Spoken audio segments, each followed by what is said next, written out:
Ayan, nag-expire na yung ating old washing machine. 15 years na siguro yan, di ba? Wala pa siya ng hose doon. Nakasama. Wala naman. Nasa loob dyan sa batsatam. Oh, ayan ang luma. Ayan, bumili tayo ng bago kahapon sa SNR. Isang araw. Sus, mahirap pala yung ano nito. Ako, pag-aaralan pa natin yung ano nito, ang connection nito. Ito. Installation, instruction. Front. O, basahin mo. Wala ka palang salamin. First step. Second step. Second step, meron ano dyan sa likod. Parang, ano, dito. Meron siyang third step. Tapos, yung may takip. Itatakip yung tinanggal kanina dito. Init ah. Hindi naman kinakahanginan eh. Saan ko ilalagay? Okay lang ito. Tingnan nyo.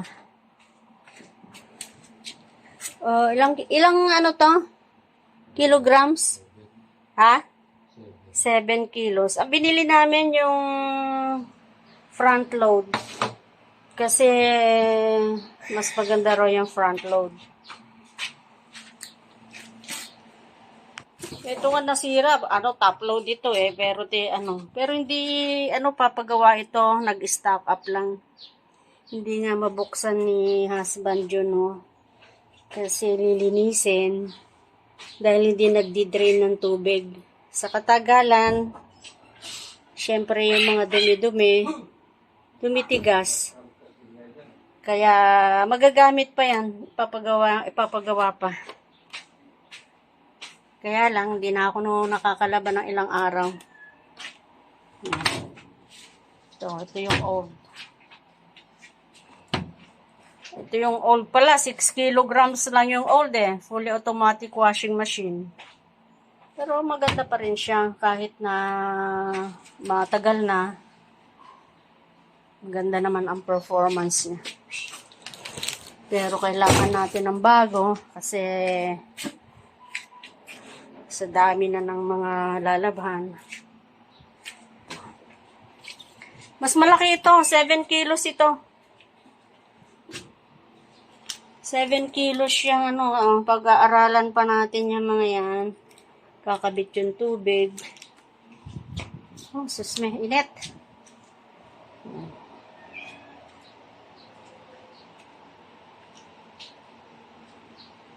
Sa SNR kami bumili, parang mas mura doon sa SNR. Front load na yan. Subukan naman natin ngayon ang front load. Kasi, pag ganyan ang washing machine, magmumultitasking ka dyan. Nagluluto, naglilinis, naglo-load. Diba? Meron din tayong old dryer. Yan, dryer to. Pero hindi ko na ginagamit kasi ang mahal ng kuryente. Ang araw naman, maganda yung araw kaya hindi na ginagamit yan. Ewan ko kung nag-work pa. At hindi ko na gustong gamitin dahil ang kuryente masyadong makonsumo.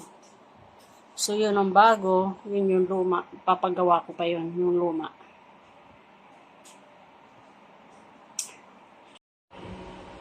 DIY ba? Buti na lang, madagaling kang maggawa ng kung ano-anong ganyan.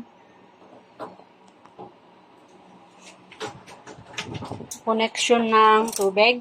Diyan. Pinatatambang kaya dito yun. Dito.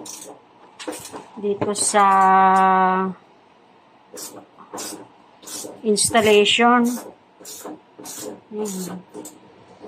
Ganyan na lang. Babasahin lang natin yung instruction. No? Loosen 4 bolts with spanner and then remove them. Ayan. So, step by step gagawin natin. Kumpleto naman tayo ng gamit. Lahat. Lahat nandito sa bahay. Ano lang ang walang gamit dito sa bahay? Ha? Anong gamit lang ang wala dito? Ha? O, kompleto lahat kung anong gusto nyo. Pang karpintero, pang electrical, pang mechanical. Yan, kompleto yan.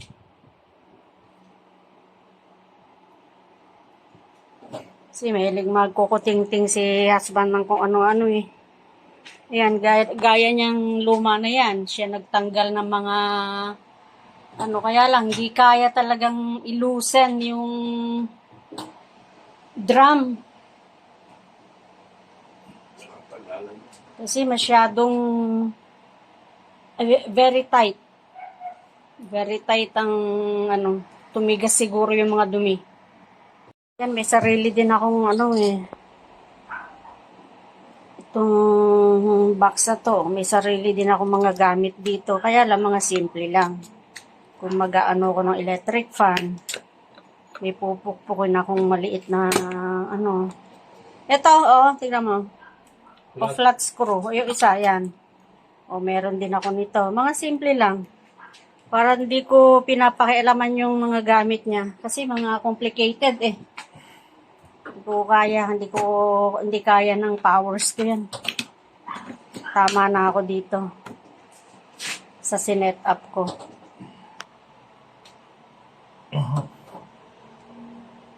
Bakit, ayaw, akin na hawak. Ako maghawak. Yan talaga, oh. Working together. Meron pa kakabit sa ilalim niya.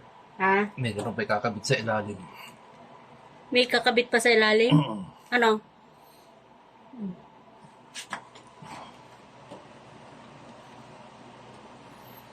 Dikit pala kaya pala. Nakatanggal. Dikit.